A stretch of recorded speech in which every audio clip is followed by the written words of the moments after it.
ഇവിടെ ഒരു കൊച്ചുകുട്ടി അവളുടെ മുത്തശ്ശിയോട് വന്ന് ഫുഡ് കഴിക്കാനായിട്ട് ചോദിക്കുന്നു. പക്ഷെ ഇവരാണെങ്കിൽ ഇവൾക്ക് ഒന്നും തന്നെ കഴിക്കാൻ നൽകുന്നില്ല. ഇവരുടെ കൊച്ചുമകന് മാത്രമാണ് എല്ലാം നല്ല സാധനങ്ങളും നൽകുന്നത്.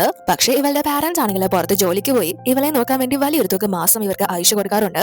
അതുമാത്രമല്ല ഇവൾക്ക് ആവശ്യമായിട്ടുള്ള ടോയ്സ് ആയാലും ചോക്ലേറ്റ്സ് ആയാലും എല്ലാം തന്നെ നൽകാറുണ്ട്. പക്ഷെ അതിലൊന്നുപോലും ഈ കൊച്ചിനെ ഇവർ കൊടുക്കാറില്ല. കാരണം ഇതൊരു പെൺകുട്ടി ആയതുകൊണ്ട്.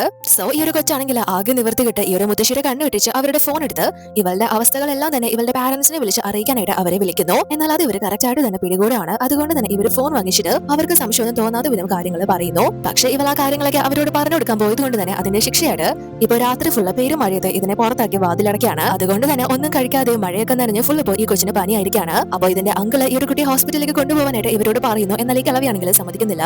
ഒരുപാട് പൈസ ചെലവാകും എന്ന് കരുതിയിട്ട് അതുകൊണ്ട് ഇവിടെ തന്നെ മെഡിസിൻ ഒക്കെ കൊടുത്ത് പിറ്റേന്ന് റെഡി ആയിക്കോളും എന്ന് പറഞ്ഞിട്ട് ഇട്ടിട്ട് പോവാണ്. എന്നാൽ പിറ്റേന്ന് ഇവർ ഈ കൊച്ചിനോട് വന്ന് എഴുന്നേൽക്കാനായിട്ട് പറഞ്ഞ് ദേഷ്യപ്പെടുമ്പോൾ ഈ കുട്ടിക്ക് അനക്കൊന്നും ഉണ്ടായിരുന്നില്ല.